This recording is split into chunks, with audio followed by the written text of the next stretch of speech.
But the year might not be off to a good start for me because for my first new video of the year, I will be continuing my trek through IMDb's bottom 100. Next movie on the list that I can stream is the current number 89, Teen Wolf 2. Should probably watch Teen Wolf 1 first. So be on the lookout for that. Teen Wolf 2, either next week or 2 weeks from now.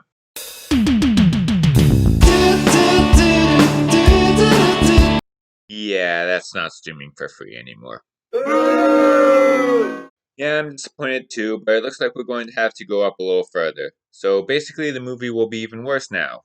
Great. Anyway, the next one I can find online is the current number 87, 2009's Stan Helsing, streaming for free on Tubi.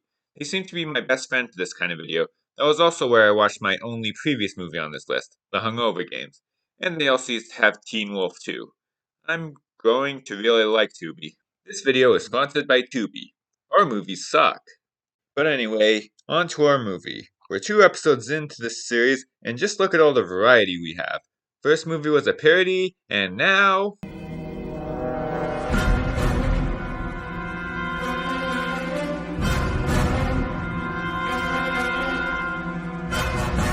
And yes, that's how the movie begins. For some reason, they need to specify that this movie is a parody. Probably because they thought the audience would be too stupid to know what they just bought a ticket to, which would actually explain a lot.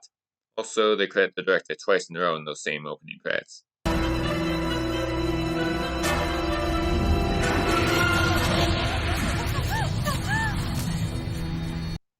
Just thought both those things were kind of weird. So, this is a Canadian-American parody of various horror movies. Much like Scary Movie. It even advertises itself as being from an executive producer of Scary Movie. And it feels like a second-rate version of that movie. And it's terrible even by those standards. Now on to describing the plot. There is none. I'm serious, this may have the thinnest outline of a story I've ever seen.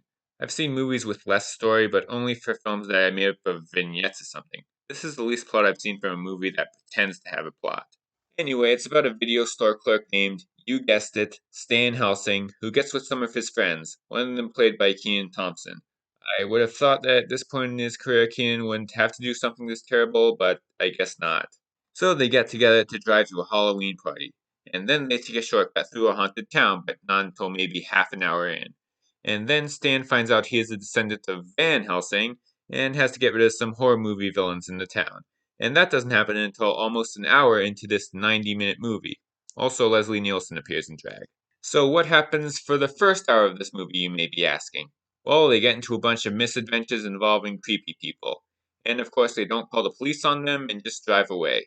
Most of them don't even come up again, except for maybe a few brief mentions.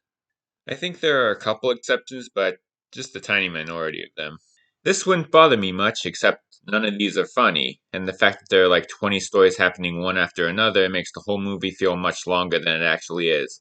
And even when the plot does kick in, it still has that same disjointed feel. Just more stuff happening to these guys. I could probably count on one hand the amount of times I laughed at this. The most clever and possibly only remotely clever joke is a reference to the ring that happens in the first scene. It's all downhill from there. It's all just bad, poop, and sex jokes from this point on. I'll say it, this is less funny than the Hungover Games. By a lot. It is a little less juvenile than that movie, but not by a lot. Like, a very microscopic margin. It still knows that its target audience is horny little boys who somehow got into an R-rated movie. The sense of humor is still gross out and sex gags that border on misogyny, but it just isn't nearly as good at doing that. There isn't nearly as much nudity, but that only means that there's nothing to distract these kids from how unfunny it is. But there is one thing I could say in its favor that I can't say about other movies of its kind. It does not feel dated. The movies parodied aren't too recent and are either classic or at least remembered today, except for maybe Van Helsing, which I'm pretty sure is only on that list because of the name. And it's not like that's the only thing people know that name from. And half of the time I think it's just parodying more of the ideas of horror.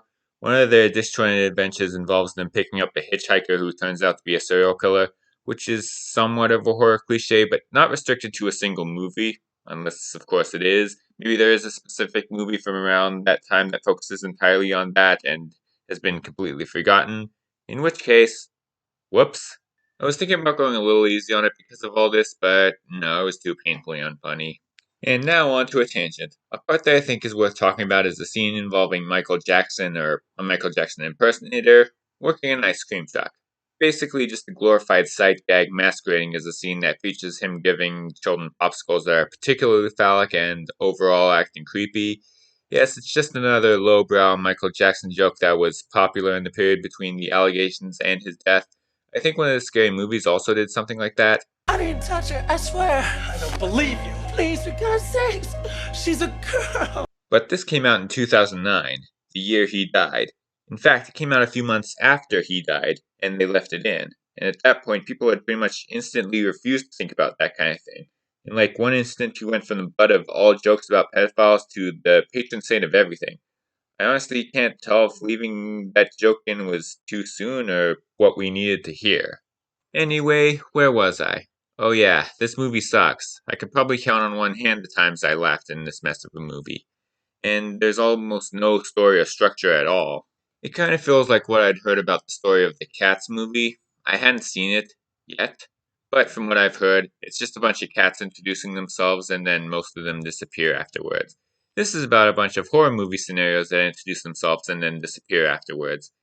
There are a lot of bad parody movies. There may even be some that are worse than this, but this is probably the only one that can be compared to Cats. Quite an accomplishment.